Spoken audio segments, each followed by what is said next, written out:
Welcome back to the Dynasty Nerds YouTube page.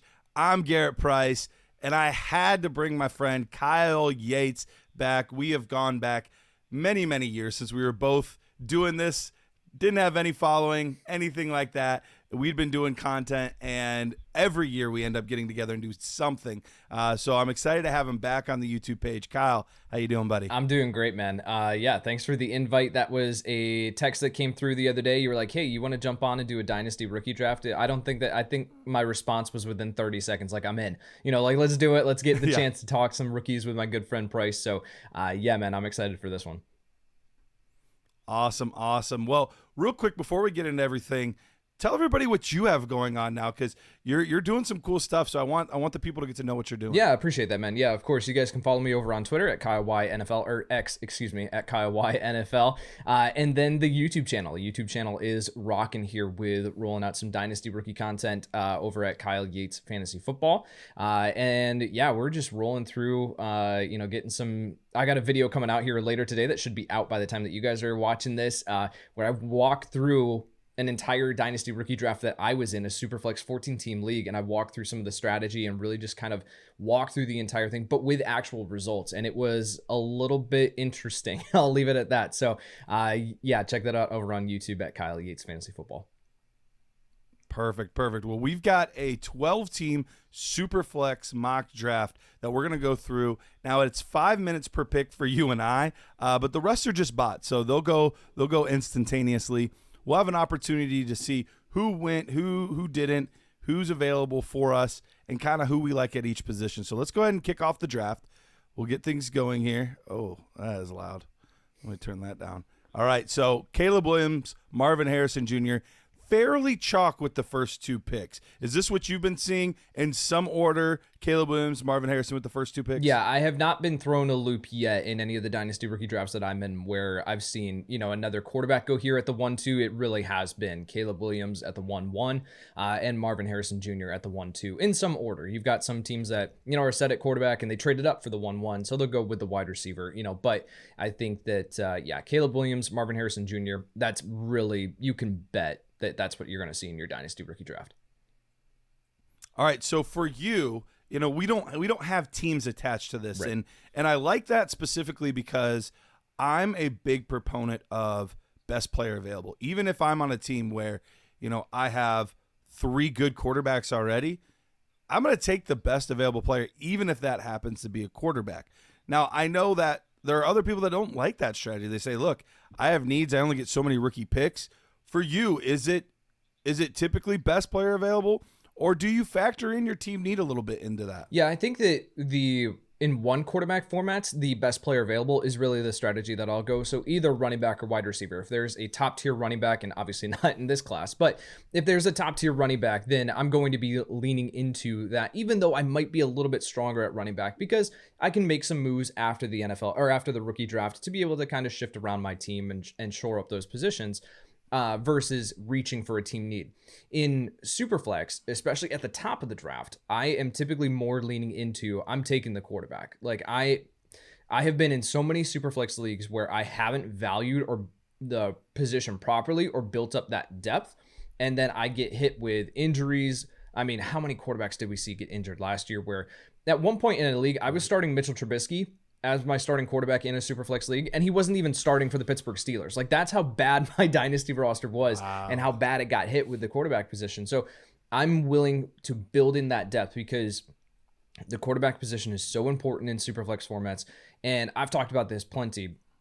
The quarterbacks are currency in Superflex formats where they hold their value and they are going to be worth much, much more. When you go with the quarterback, like you said, you may have 3 good quarterbacks already on your roster. You're going to add in that 4th quarterback. Well, what happens when a team gets hit with injuries at the quarterback position and they go, crap, I can't compete in this league because I don't have the quarterbacks. They're going to come knocking on your door because you have the surplus and you're going to be able to get more return on that. So I'm more willing to go with the quarterbacks, and especially here, it lines up with my board. I'm going to go Jaden Daniels, the quarterback out of LSU for the Washington Commanders.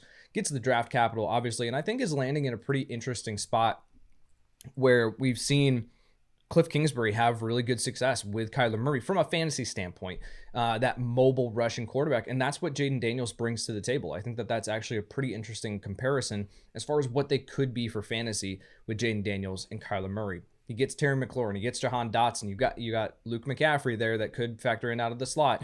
Like you've got some weapons there for him to be an Austin Eckler out of the backfield. You've got some weapons for him to be a viable passing option, but that's really not where he's going to make his money for fantasy. It's going to be his rushing upside and what he brings to the table there. So Jaden Daniels here at the 1-3 for me. No, I think that's a great pick, and it seems like there are, from all the rookie mocks that I've done, or actual drafts are even better to say, from all the rookie actual drafts that I've done so far here in 2024, it seems like it's two tiers at the beginning of the draft. It's the Caleb Williams, Marvin Harrison tier, and then it's the Malik Neighbors, Jaden Daniels tier. It can be flipped either way with those two guys, but almost always I see those two guys go in the 3 and 4 spots. So then 5 gets a little bit interesting. 5, I've seen 4 different players go at pick 5. So here we have Rome Odunze going off the board at 5. For me, that works out great because I like you, I value the quarterback quite a bit. I want to make sure I get that great quarterback. And I think there's 2 really, really good options, and they're back-to-back in ADP. So it's not like if you value one over the other, you're crazy. Both of these guys have their pluses, have their minuses.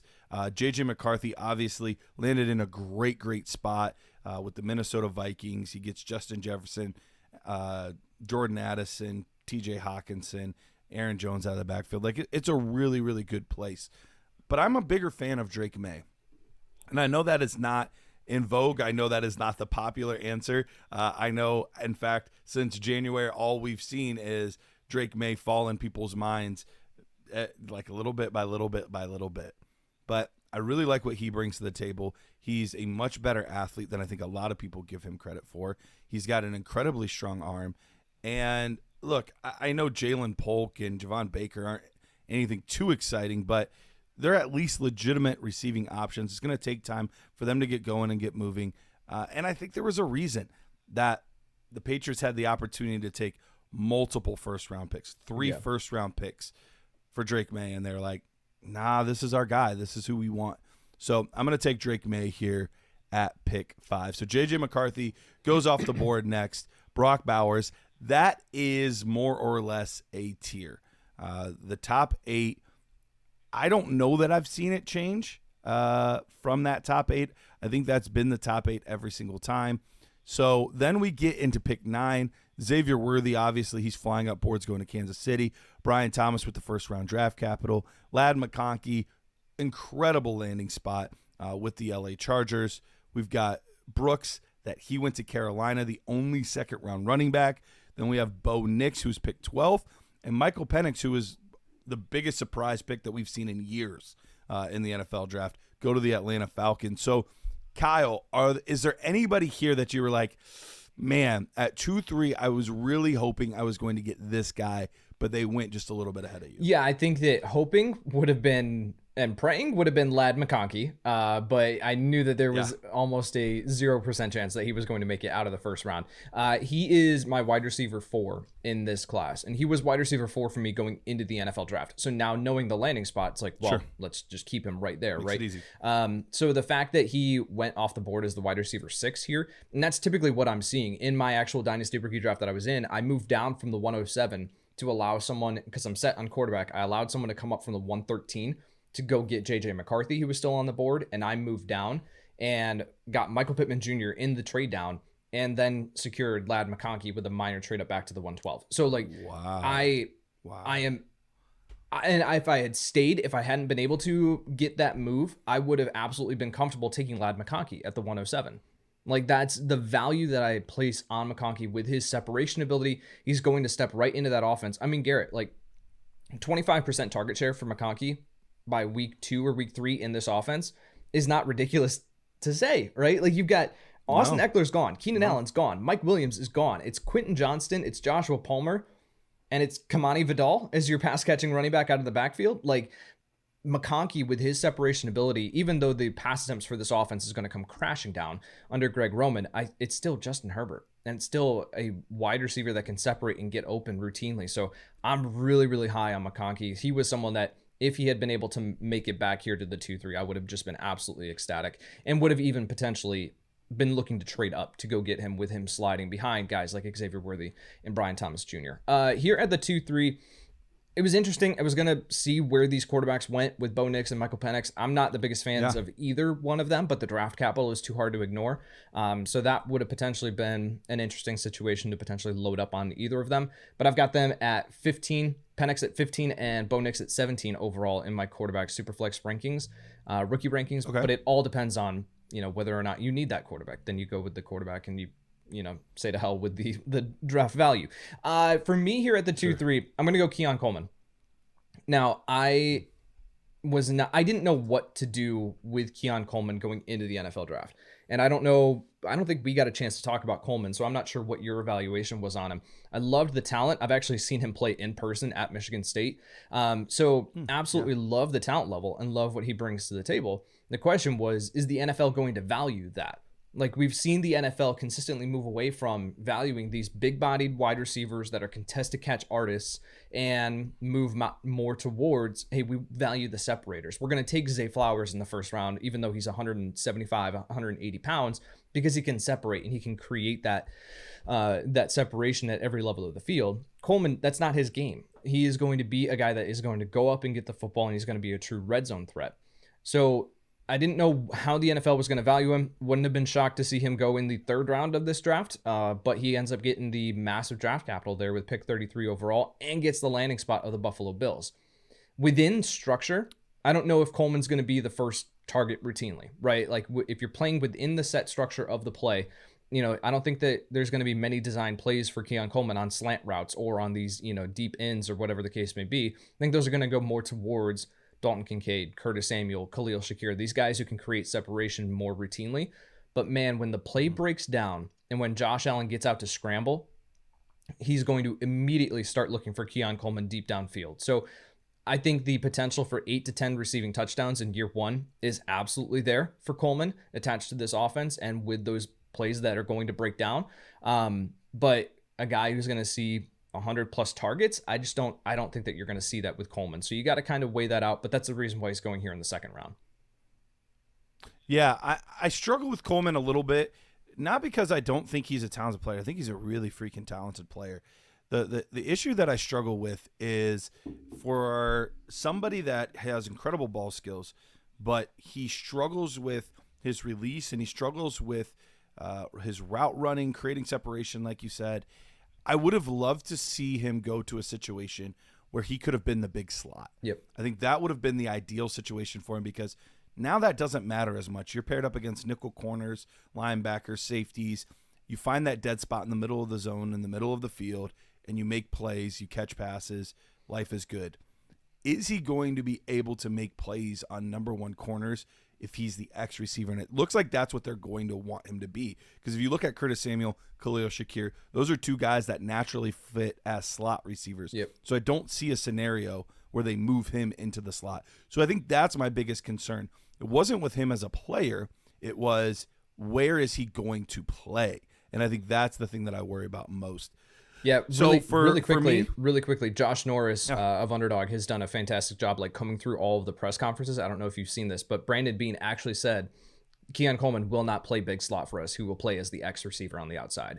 So there's already our confirmation. Like, he's not going to fill the role that, the comparison, which I actually thought was really good when it came up on the NFL draft was broadcast, was Marquise Colston for Keon Coleman. I was like, oh, that's actually a really good one that I hadn't thought of. Yeah. And that would have been a really good fit for him in the NFL.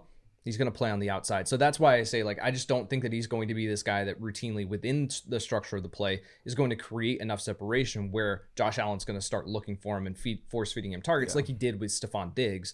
That's not going to be the case. It's going to be more so when the play breaks down that he's going to look for Keon Coleman. And some special things can happen when that happens. Absolutely. So the next two picks, Ricky Pearsall, Trey Benson, brokenhearted that Trey Benson didn't get back to me. I knew it was a long shot, but really, really like the upside and the possibility with him there as an Arizona Cardinal, a team that really seems to just feature one guy. When they have a guy, they like to feature him. I think Trey Benson has that 3-down skill set, home run ability with his long speed. So I'm really, really bummed that he didn't quite make it back to me. So I have quite a few good options here, but I'm going to go with the guy at the very tippy top here, and Xavier Legette. First round pick. Look, I get it. He only had the 1 year of production, and you wish he had a little bit more than that. But there are a lot of reasons to explain why that was the case. But in that 1 year, did some things that were truly, truly special. He also did some really special things at the combine. And then you get that confirmation that he was a first-round pick. Not only was he a first-round pick, a team moved up to take him in the first round. That says that the Carolina Panthers have an absolute plan for a guy like this. Their leading receiver from last year in Adam Thielen is 34 years old. We know that he's just more of a figurehead at this point with the Carolina Panthers. Deontay Johnson is there, and he's a great player. I don't want to take anything away from Deontay Johnson. But if there was going to be somebody from this class that could evolve, that could level up, it's a guy like this. He had the absolute my ball mentality. He could take a small play and house it at any point, and he's still learning the position. He was a former quarterback in high school that ended up becoming a receiver. So there's still some nuance that could be added to his game. Really, really liked what I saw out of Legette, and I'm more than happy to take him here in the middle of second round. And in fact, I've seen him slipping at times. Yep. I ended up getting him at 211 in a draft. So to get a first-round pick in the NFL draft, anywhere in the second, typically you're thrilled. This is just a crazy draft with how many skill position players went in the first round. Yeah, I think an aspect of that with Legette slipping, because I've seen that as well, is I think people are just so grossed out by the Carolina Panthers offense from what they saw last year. Sure. And they're like, man, this is going to be just a terrible situation for him.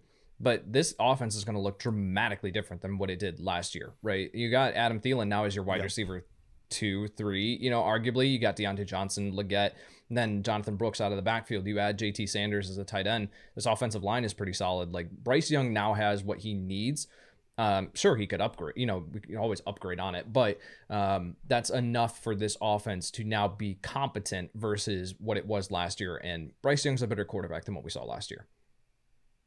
Yeah, absolutely. I love some of the offseason additions that they made to this O-line to make it that much better. So right after Adonai Mitchell, a guy I'm a big fan of, Blake Corum, Jalen Polk, Roman Wilson, Troy Franklin, Jalen Wright at 212, Marshawn Lloyd, and Braylon Allen. So a little run at the running back position. So that puts you back up on the clock at 3-3. Where are you going at this point? Can we talk really quick about the Braylon Allen pick there at the 3-2? Sure. Because I think that's absurd. Sure, absolutely. I think that's absurd. It is. It is. Okay.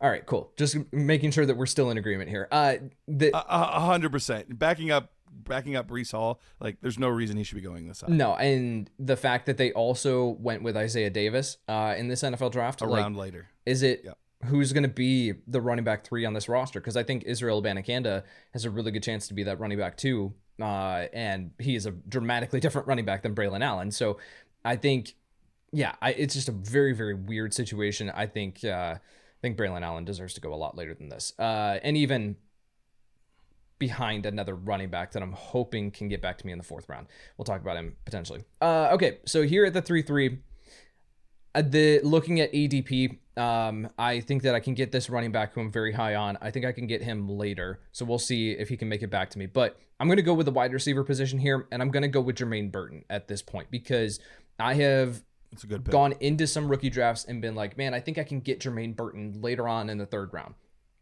That has not been the case every single time. He's gone around this spot. So if you want Jermaine Burton, which you should in a dynasty league, then you are going to have to spend up in the early 3rd round, potentially even the late 2nd, as his value, I think, continues to climb. Going into, for those who are not aware of Jermaine Burton, one of the most talented wide receivers in this draft class, was potentially a borderline top 5 talent in this class for me. And we just talked about how deep this wide receiver class is. So the fact that Jermaine Burton was in that conversation is absolutely ridiculous, right? Looks like a Stephon Diggs clone out there with his movement ability on the field, his route running ability, his ability to create separation, throttle down momentum. It's just absolutely insane, on top of having really, really sure hands. So Jermaine Burton was someone that I was very, very intrigued with. However, there has been a ton of conversation and smoke around him regarding just not off the field as far as like, really like worrisome like drugs or violence or anything like that. It's more so just like locker room cancer has kind of been the thing that has been thrown around with him. And I can't speak to that, obviously, but that's been the concern. So going into the NFL draft, it was, where is Jermaine Burton going to go? We have no idea. Is there a chance that he should be a second round pick? Yeah, he should be based on his talent. But there's also the potential that he goes undrafted because he's been at Georgia, he's been at Alabama, and a lot of his teammates have not had nice things to say about him. So we just didn't know where Jermaine Burton was going to go. Goes in the third round to the Cincinnati Bengals. Has the ability to be the starting slot receiver from day one. Tyler Boyd is no longer there. So you've got Jamar Chase, you've got T. Higgins, at least for 2024, and then Burton out of the slot in one of the league's best offenses, and then when everyone's healthy, and then T. Higgins potentially moving on here in 2025 for Burton to be your starting outside wide receiver in 2 wide receiver sets opposite of Jamar Chase, with Joe Burrow throwing him the ball. Yeah, sign me up. Jermaine Burton here at the 3-3. What are your thoughts on Burton, though? We haven't talked about him. Fantastic pick here. I would have easily taken him above Blake Corum. I would have taken him above Roman Wilson, above Troy Franklin, above Braylon Allen. Like, all those were easy. And the other ones, I think you can at least even have a conversation. So I think it's a fantastic pick. He's such a good player. He ended up being my wide receiver 8 in the class, and he was bordering on like being wide receiver 6 with his nerd scores for me. So I think it's a great pick at this point. So Ben Sinnott, Malachi Corley, next 2 guys off the board, and that puts me in this really weird spot. So I'll be honest, what I would typically do is I am going to read the room here, because I have a running back as well, and it might even be the same running back that I will overdraft to make sure that I don't miss out on him. But I'm gonna wait.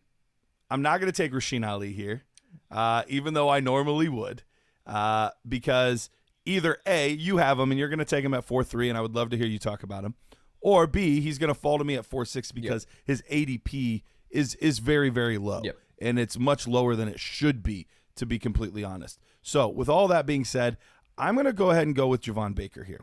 Okay.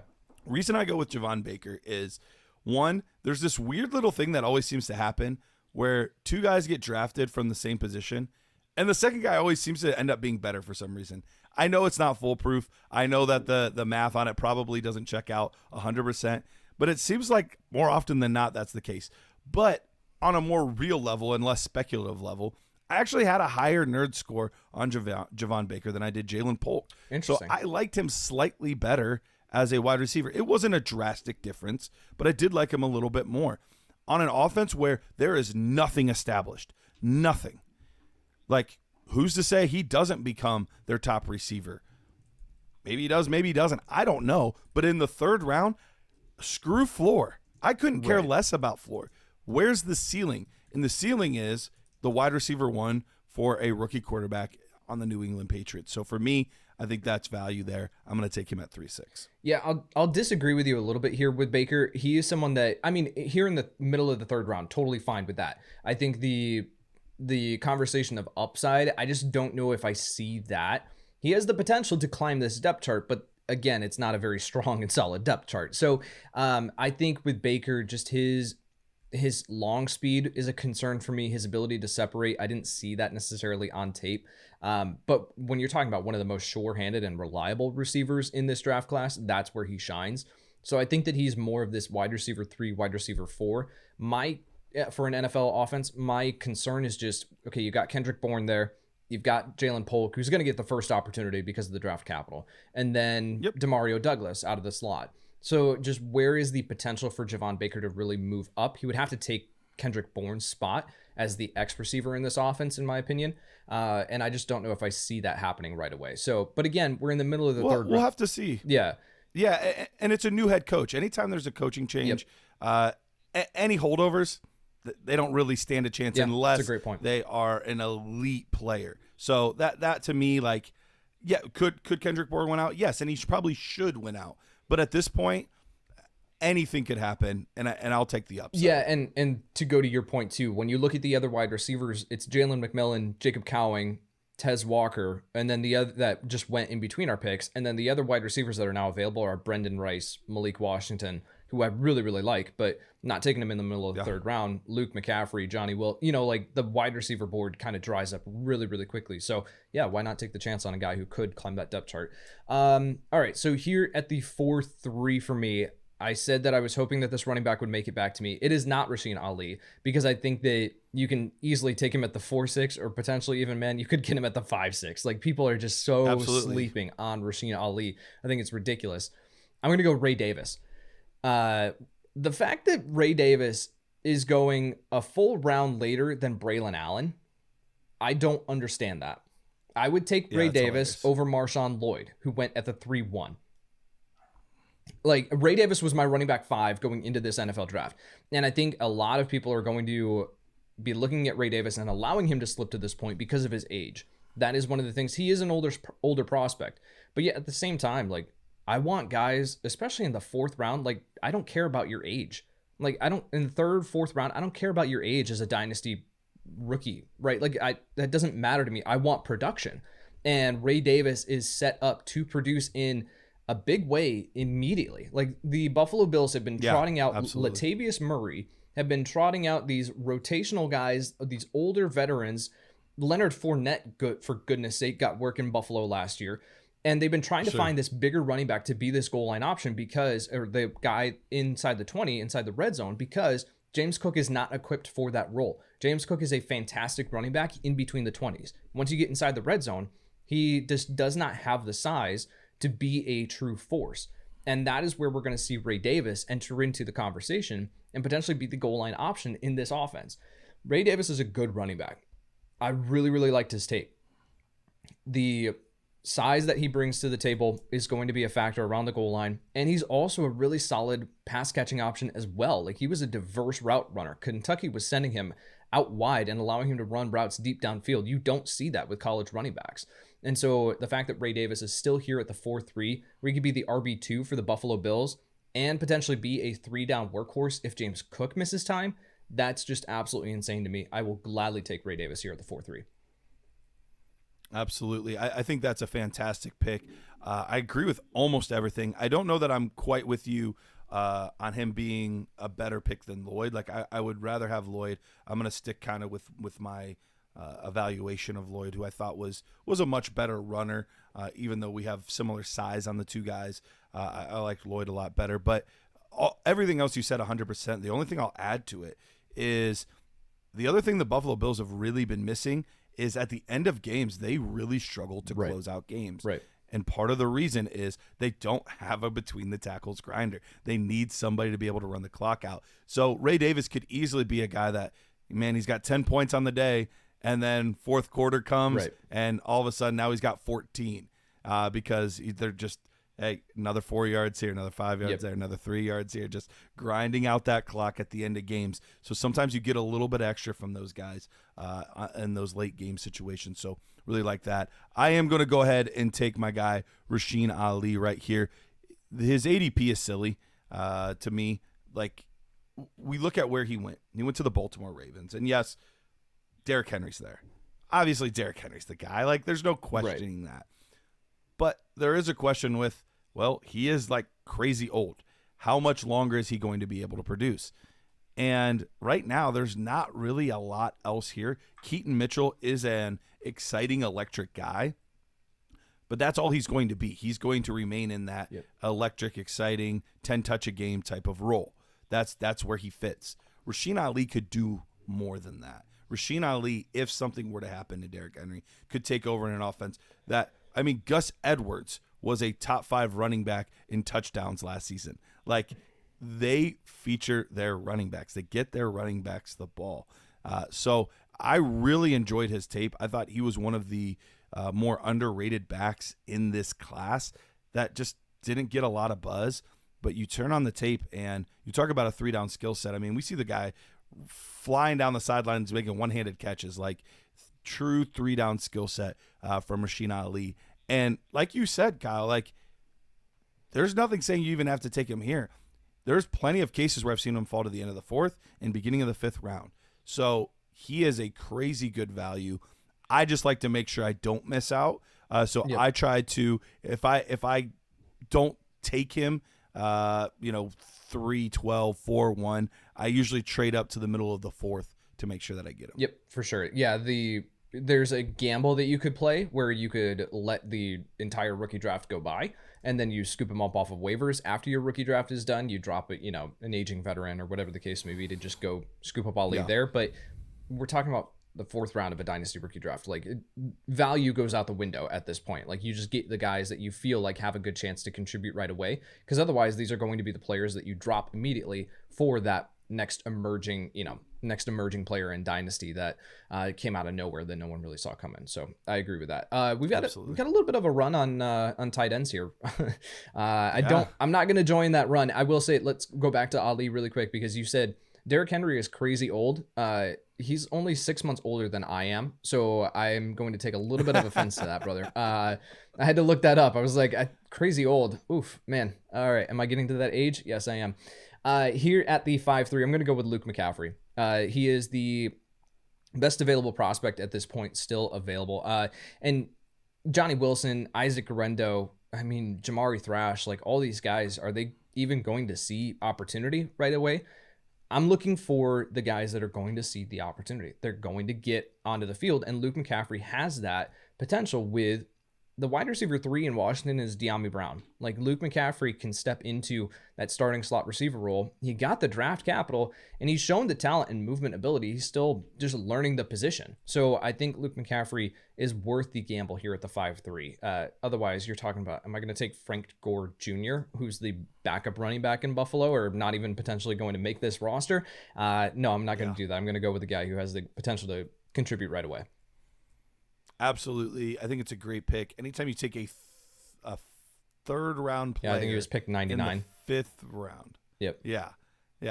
Like, it just, the math doesn't make sense. Like, that's why when I see Polk fall to the 3rd, I'm like, okay, so I'm going to get a 2nd round player in the 3rd round. Right. Yeah, I'll do it all day. Right. Like, I love doing that, just scooping up the value on there's no reason guys should be going higher in the NFL draft than they do in your rookie draft, especially by 2 rounds. So I think that's a great pick there. Spencer Rattler was a guy I was definitely considering here, just because it's a super flex draft, and you never know. I love rostering backup quarterbacks, backup running backs, because you know when to play them. You have no idea when to start your wide receiver 9. Yep. You don't know what week they're going to break out for 2 touchdowns or, whatever, when they're going to get enough targets. It's really tough to know. You know when a running back is going to be the featured guy that week. You know when the quarterback is going to be starting that week. So you can either A, actually play them and utilize them, or B, trade them for something where you got to move up around or things like that. Yep. So I love rostering those 2 positions. For the last pick, or at least my last pick, I'm going with a guy that I actually tweeted about last night.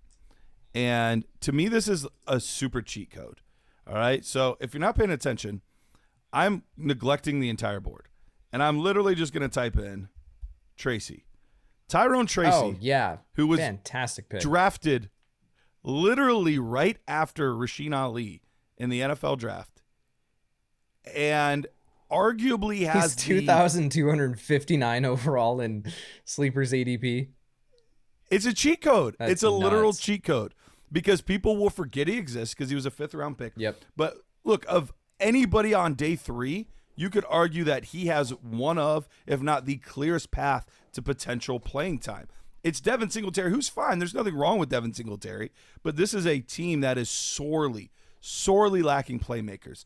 That was all Tracy did. He was a big play guy that could catch passes out of the backfield. Will he get a ton of playing time? I have no idea. Do I care? No, because in the 5th round, you give me somebody with that ceiling, that upside, that potential to playing time.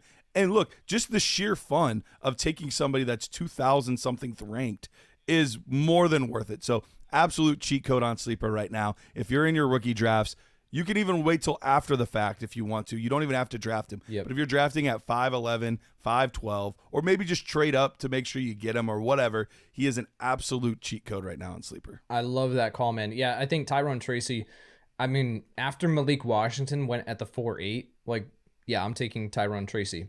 at that spot, like even potentially above Luke McCaffrey. So that's a fantastic call out that you remembered him, because I was looking at the top of ADP. I even scrolled down a little bit and was like, nope, nope, nope, nope, nope. The players in there aren't even on a team.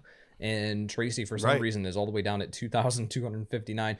I'm interested to see how this works with Eric Gray, because I feel like they do similar things. I think Tracy brings a little bit more juice to the table, but do they keep Tracy in more of this like Cordero Patterson type like gadget touch role, and Eric Gray is now the pass catching running back, and they truly have a committee here? Or does Tracy truly take over the third down work, and potentially even more than that as the season moves along? So like you said, you don't know how this is going to play out, but man, that's absolutely worth the gamble here in the middle of the 5th round. Absolutely, dude. So, hey, thank you so much for coming on, Kyle. Once again, remind the folks where they can find you, what you got going on, anything you want to plug. Yeah, man, appreciate the time. Could have done this for about 2 hours with you, right? Just continue to talk some rookies here. Absolutely. There are so many different players too that I was like, oh man, I wanted to talk about that. I wanted to talk about that, but we got a time constraint that we have to sit to here. So, yeah. Kyle Y NFL over on X, and then also on Instagram. They're cranking out the content, and then of course over on YouTube here at Kyle Yates Fantasy Football. Make sure to join in and check out the video that just dropped where I walked through an entire Dynasty rookie draft, where things got a little bit interesting. Awesome. Well, thank you guys so much for tuning in. For myself, for Kyle, for everyone at Dynasty Nerds, we appreciate you watching. Keep it locked into the YouTube page. So much content dropping, new things coming literally every day. We appreciate you.